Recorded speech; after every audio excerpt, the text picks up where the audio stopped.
Soy Lucrecia Escudero Jovel, soy rosarina, soy semióloga, me licencié en un PhD de semiótica con Umberto Eco en la Universidad de Bolonia y he trabajado durante muchísimos años en la Universidad de Lille en la cátedra de Teoría y Modelos de la Comunicación y actualmente soy investigadora asociada en l'École de Hautes Études en Sciences Sociales en París. Mi campo es la sociosemiótica.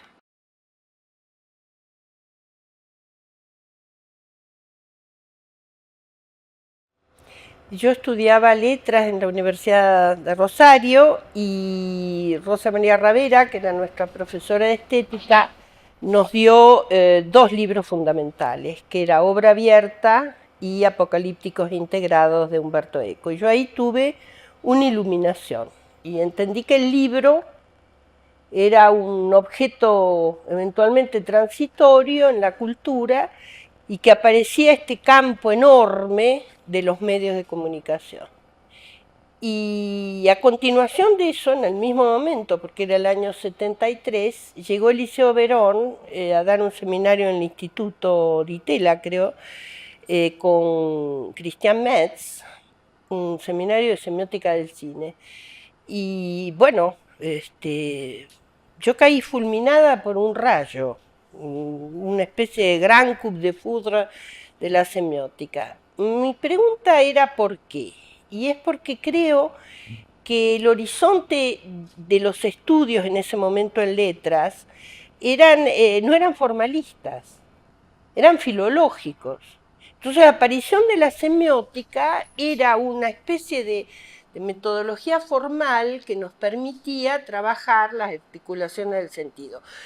Estaba el libro también fundamental de Roland Barthes sobre el grado cero de la escritura. Entonces es una especie de constelación que se da a mediados de los 70 y que permiten mundialmente, porque es un fenómeno global, que después algunos llaman estructuralismo, pero que es un fenómeno, digamos, transversal a la cultura occidental, que es trabajar con modelos en objetos que hasta ese momento no eran modelizables. Los medios fueron un caso y después yo estudié semiótica, a partir de esas lecturas, estudié semiótica con Eco y con Paulo Fabre en la Universidad de Bolonia durante la dictadura militar.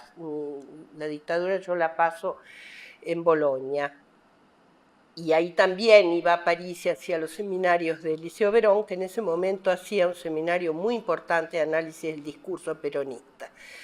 Después, con la vuelta de la democracia, creamos con Susana Frutos en la Universidad de Rosario la carrera de comunicación social y pusimos, la carrera se había creado antes, pero en realidad había que reestructurarla porque la universidad estaba arrasada, ¿no? Y entonces armamos un seminario internacional de formación docente que fue una especie de shock de proteínas para poner a las formaciones universitarias de la universidad pública en estado operativo, y ahí vinieron muchísimos semiólogos. Vino Paul Buissac de Canadá, Paulo Fabri fue la primera vez que vino a Argentina, Eliseo Verón inaugura el seminario, vino Christian Metz, Gillo Dorsle, que fue el famosísimo investigador de la estética italiana, en fin, un gran debate en la Universidad de Rosario durante el año 86 y 87 que culminan con el primer congreso de semiótica y ahí creamos la Federación Latinoamericana de Semiótica en el año 87. Esto produjo una gran revolución de los estudios de semiótica en Rosario. Se crea el doctorado en comunicación, simultáneamente en Córdoba se crea el doctorado en semiótica que dirige Marité Dalmaso, y en Buenos Aires está César Llanello, con el cual yo trabajaba en la cátedra de sistemas visuales, en semiótica de la arquitectura. Vuelve Verón a la Argentina y yo soy su adjunta en semiótica de los medios en la carrera de comunicación social aquí en Buenos Aires. Es decir, había una masa crítica muy importante. de semiótica. A continuación, no había doctorados todavía. A continuación, ECO crea el doctorado de semiótica en la Universidad de Bolonia, y es un doctorado por concurso, entran solamente 4 personas, yo gané el primer lugar como investigadora extranjera, son bueno, exámenes muy duros, y hice el doctorado con él. Y lo hice sobre la Guerra de las Malvinas.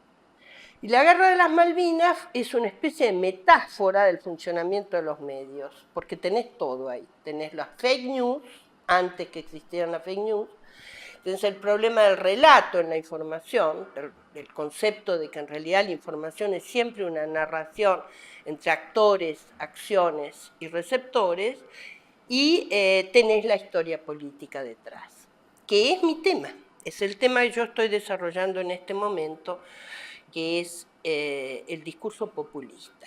Es decir, yo nunca me aparté en realidad del trabajo del discurso en el espacio público.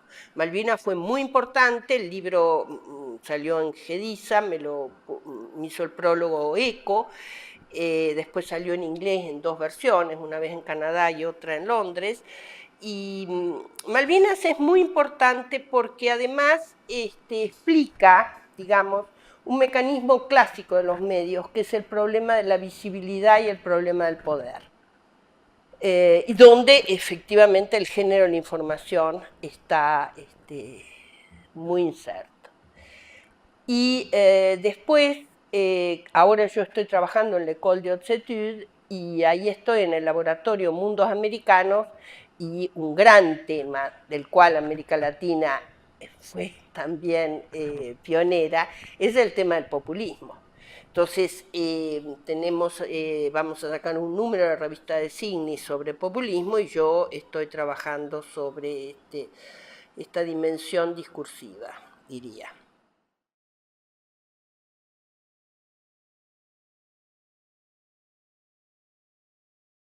Yo creo que el paradigma de la semiótica se mueve desde una perspectiva formal que tuvo en la década del 70 y 80 hacia un problema central de la semiótica, y que es una preocupación importante mía, que es cómo trabajar con los textos de la web.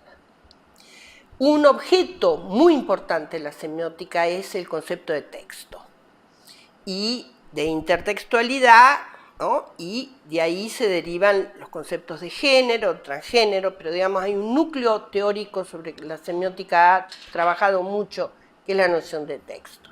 ¿Qué pasa con los textos de la web?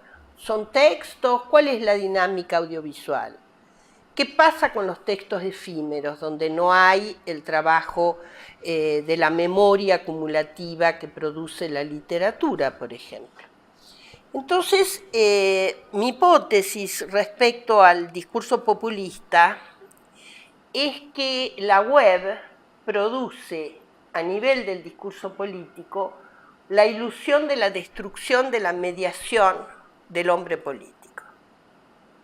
La web, por definición, el netcasting, por definición horizontal, que termina con la pirámide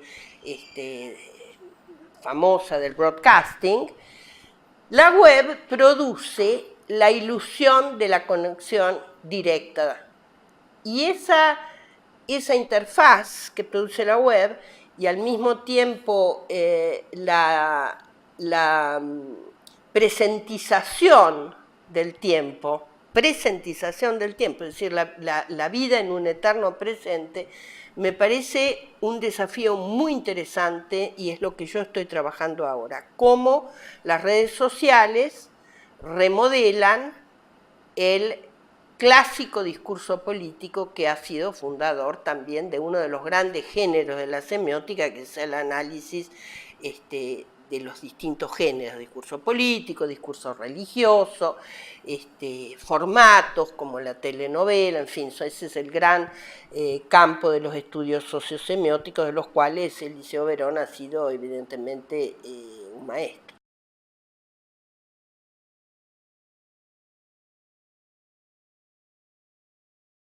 ¿Ustedes se acuerdan de esa frase de Eco que decía, el problema es que tenemos que producir una teoría para el jueves próximo? Y esto es lo que nos pasa, nos sigue pasando.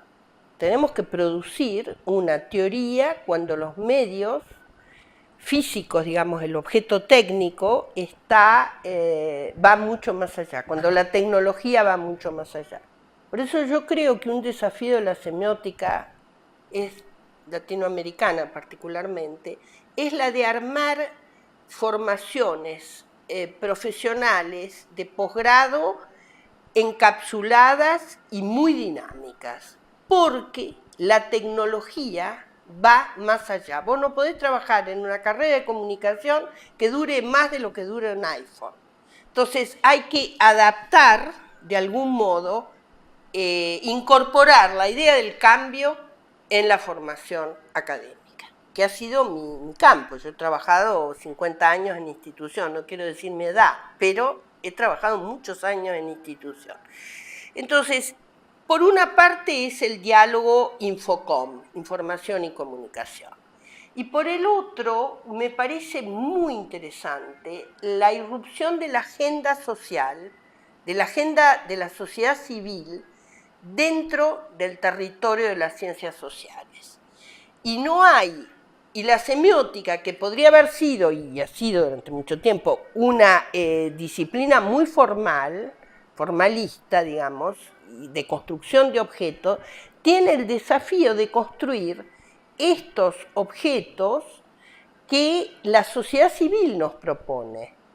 No quiero caer en modas, pero la problemática de la violencia femenina es una problemática que también tiene que ser tratada desde el punto de vista semiótico. Es una situación de producción de sentido social muy fuerte, para poner simplemente un ejemplo. Con Eliseo Verón trabajamos 8 meses en la década del 90 en la descripción de lo que pasaba en la televisión con el SIDA.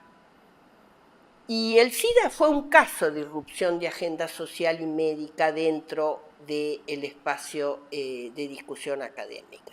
Entonces, me parece que en los desafíos futuros, por una parte es qué teorías podemos trabajar sobre un texto mutante, como son los textos de la web, y por el otro lado, qué aporta la sociedad para poder ser leído en la perspectiva de una distancia semiológica que permita la construcción metodológica de un objeto, porque un problema es el todismo, ¿no? Todo puede ser objeto de la investigación semiótica. Bueno, pongamos recaudos, trabajemos hipótesis sobre esos objetos.